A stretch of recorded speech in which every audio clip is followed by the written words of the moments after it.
12-year-old Filipino twins, Mateo and Milan, had spent their whole lives being told what they couldn't do because of their Down syndrome. Yet tonight, standing backstage at AGT Manila, they held each other's hands like a promise whispered between hearts. No one knew their story. No one expected their miracle. But the moment they stepped into the light, everything changed. Mateo and Milan had always lived in a world that moved a little slower, a little softer, than the one around them. Their small wooden house sat at the edge of a quiet coastal village in Batangas, where the waves brushed against the shore like a mother's calming hand. To the outside world, the twins were those boys with Down syndrome, spoken about with tilted heads and sympathetic smiles. But inside their home, they were simply Mateo and Milanto hearts beating in perfect harmony. Every morning began the same way. Their mother, Althea, woke before the sunrise, quietly tying her hair into a knot as she prepared for another long day at the local market. She always paused before leaving, kneeling next to their shared bed, brushing their hair away from their foreheads. And in the softest voice, she whispered, "You are enough. Always remember that." Those words became the rhythm of their lives. Mateo the elder, by 2 minutes, loved sketching little suns and waves in his old notebook.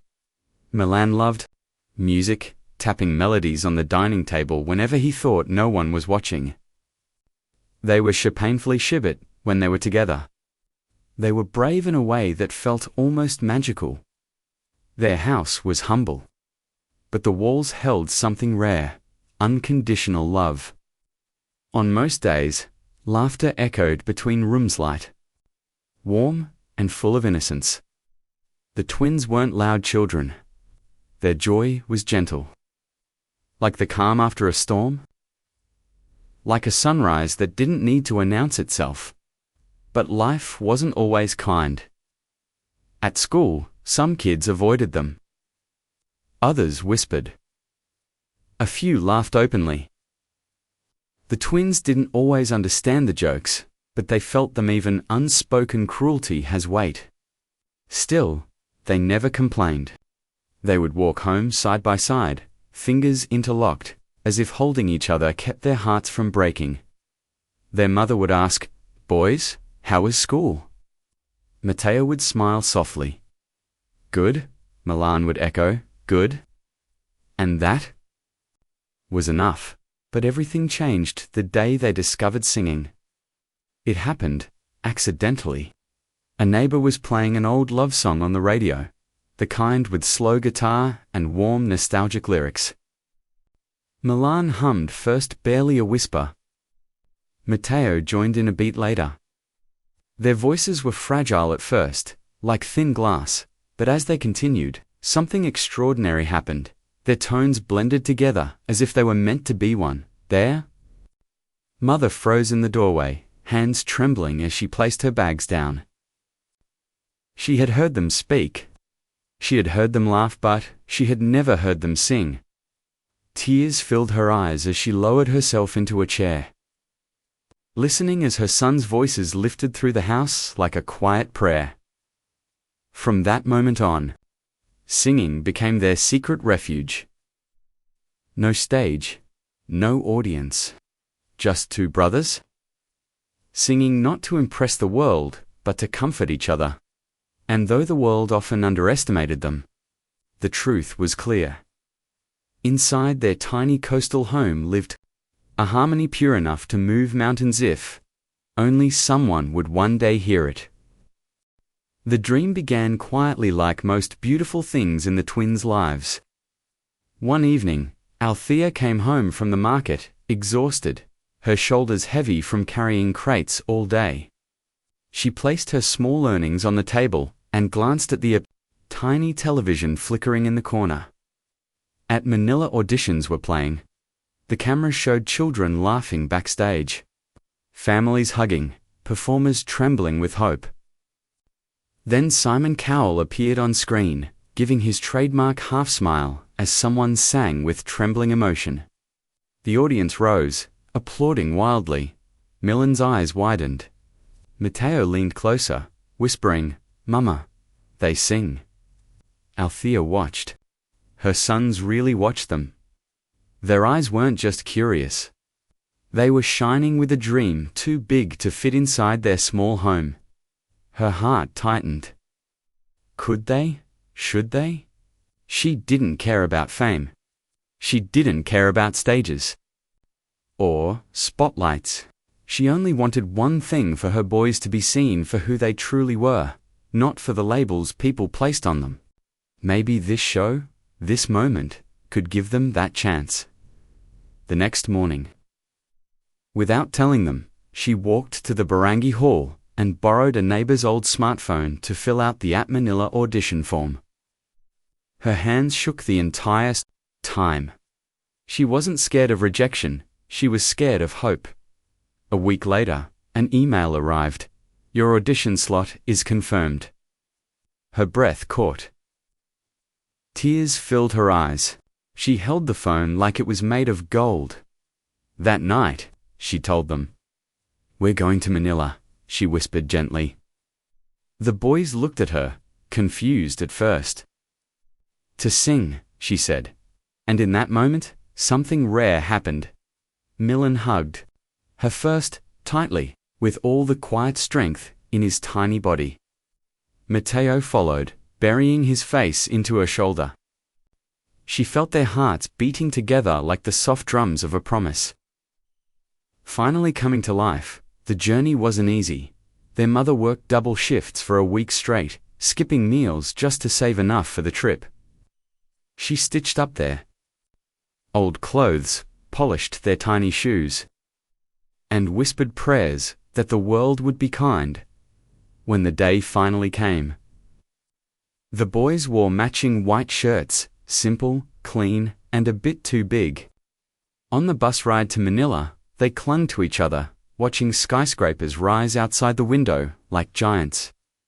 The city overwhelmed them, the noise, the crowds, the pace, but their mother held their hands the entire time, guiding them through the chaos with quiet steadiness. Backstage at the AGT Manila Arena, everything felt unreal. Bright lights, giant posters, families buzzing with excitement. The twins sat together in silence, their legs gently swinging off the bench. A producer smiled at them and said, "You boys ready?" Matteo looked at Milan. Milan nodded. Their mother knelt in front of them, holding their hands. "Remember what I always say," she whispered. Both boys said it with her, in perfect harmony. "We are enough." And with that, the twins rose from their seats and walked toward the stage to quiet souls stepping into a world that had never been ready for them. Until now, the stage lights were blinding, so bright they made the twins squint as they stepped onto the AGT Manila platform. The massive arena felt like another world, buzzing with electricity and whispers, cameras shifting to capture every second. Matteo held Milan's hand tighter than ever. Milan squeezed back, a silent reminder. "We do everything together." The judges looked up, curious. Simon Cowell leaned forward slightly, studying the two small boys standing center stage in their matching white shirts and worn shoes. There was no glitter, no props, no flashy entrance. Just two gentle souls breathing nervously under the glow of the spotlight. A hush fell across the room. "What are your names?" one judge asked softly. Matteo stepped closer to the microphone. Matteo. Milan followed. Me, Milan. Their voices shook, but the purity behind them drew warm smiles from the audience. "And what will you be doing for us today?" Simon asked, his tone unusually gentle. Milan looked at his brother. Matteo answered, "We will sing." No one expected much. The crowd had seen countless performers, that day dancers, comedians, choirs. The twins looked fragile, almost too timid for such a grand stage. Some people leaned back, curious, but not convinced. The music started. It was a simple melody. Soft and nostalgic, the kind of song that didn't need fireworks, only heart. Matteo began with a single note. It wavered, thin and delicate.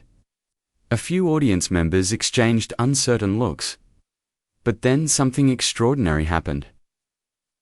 Milan joined in, his voice blending with Matteo's in a way that felt almost supernatural, as if their hearts were singing instead of their mouths.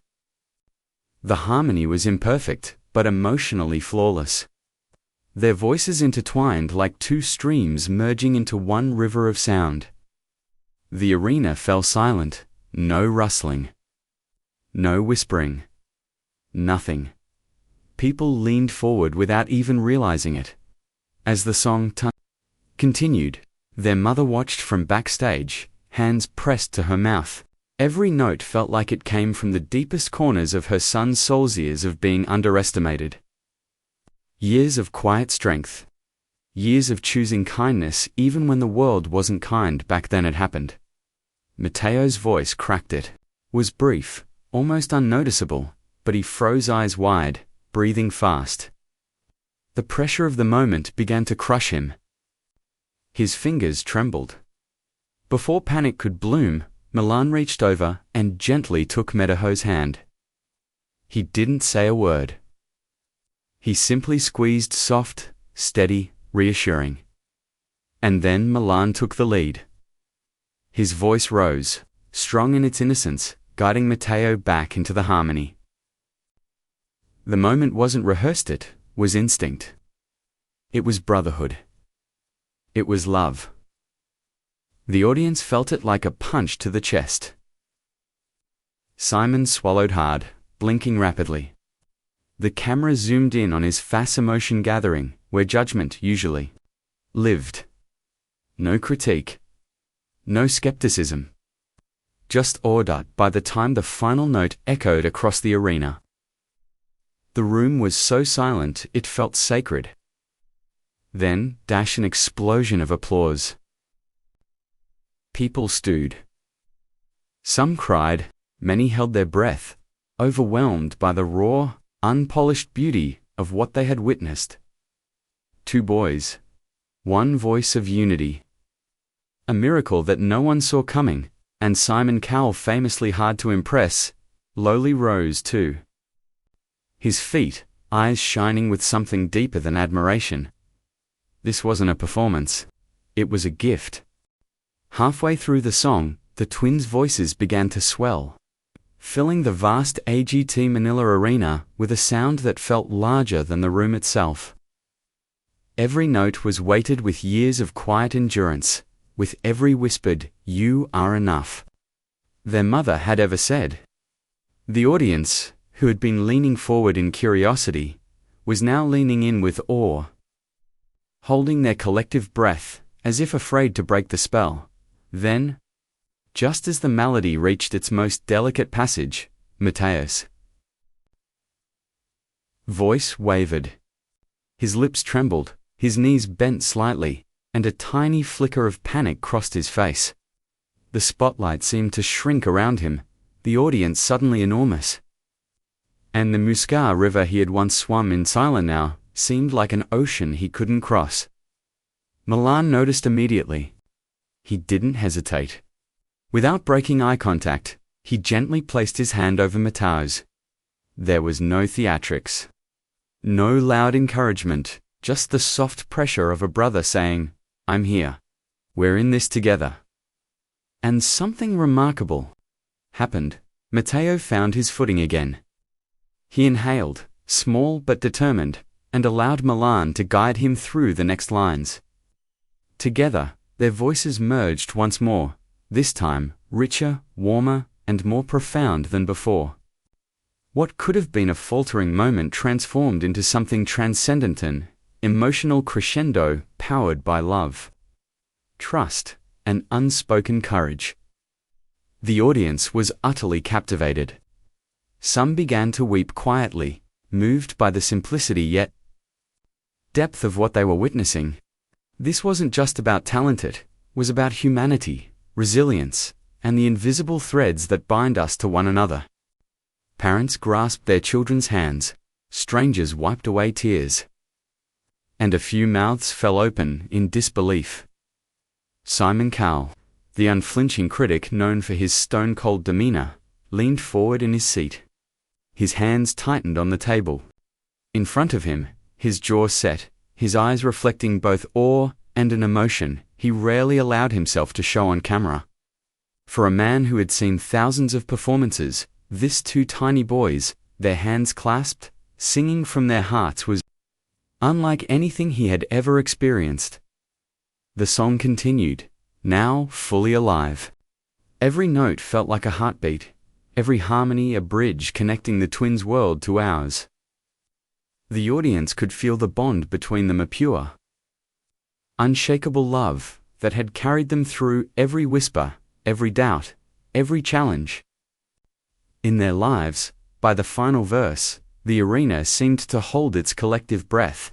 Matteo and Milan's voices soared together, each lifting the other, and then slowly softened into a delicate echo, as if the world itself were exhaling with them. As the last note lingered, the silence that followed wasn't empty, it was reverent. A sacred pause in time, acknowledging the bravery, the love, and the human spirit that had just unfolded before them. Simon's eyes were glistening now, a rare vulnerability visible to millions of viewers. For the first time, he wasn't just watching a performance. He was witnessing an act of pure heart, a reminder of why we gather, why we hope, why we cheer. The twins had given the world a glimpse of something extraordinary, and in that moment, the impossible seemed possible. The final note hung in the air, trembling like a heartbeat that refused to stop. For a moment, the entire AGT Manila arena was suspended in silence. The audience didn't know whether to breathe or to hold their awe in sacred stillness. Two tiny boys, hand in hand, had just poured everything they were every struggle, every dream, every ounce of love into that single performance. Matteo and Milan stood frozen for a moment, their faces glistening with sweat and tears, their chest rising and falling in the rhythm of relief and disbelief. They had done it. They had truly done it. And yet, the magic wasn't theirs. It belonged to everyone in the room who had felt it. Everyone watching at home who had paused their day to witness it. Everyone who had ever underestimated what courage and love could create.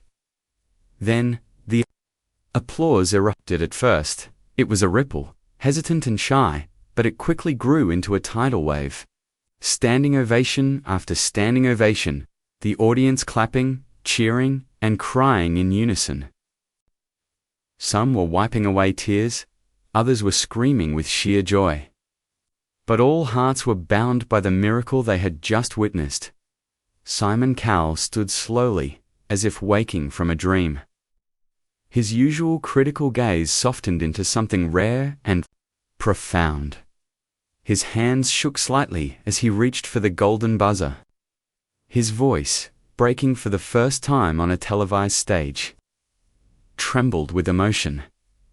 "This," he said, his eyes glistening, "this is what humanity looks like. This is what courage looks like. And this is why we do this show." He pressed the golden buzzer with deliberate force. A shower of golden confetti exploded around the twins, shimmering in the bright stage lights like a rain of stars. Matteo's eyes widened. Milan laughed softly, a mixture of disbelief and pure joy. Their mother, rushing to the stage, swept them into a tight embrace, tears streaming down her face. The arena erupted once again, louder than before. Matteo and Milan, still in their mother's arms, were lifted into the air like heroes of a story written not in ink, but in love, hope, and resilience. Cameras zoomed in on their faces, their uncontainable joy, their disbelief, their quiet triumph. For a moment, all the world beyond the stage disappeared.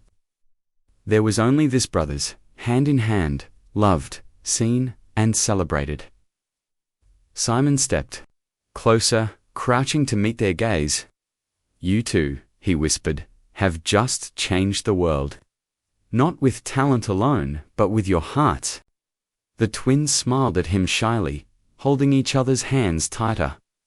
And in that instant, they didn't feel small, fragile, or limited. They felt infinite. The performance had ended, but the story, the real story, was only beginning. They had shown millions that limitations exist only where love, courage, and faith are absent. They had reminded the world that the most extraordinary power is kindness, shared and multiplied in moments of selflessness. As confetti settled and the applause continued, Matteo and Milan, drenched in golden light and love, realized something profound. The world had finally seen them not for what they couldn't do, but for the beauty of who they truly were. And in that moment, every whispered doubt, every sidelong glance, every challenge they had faced, seemed to fall away, leaving only a simple, heart-stirring truth. Love conquers all, and the human heart is capable of miracles.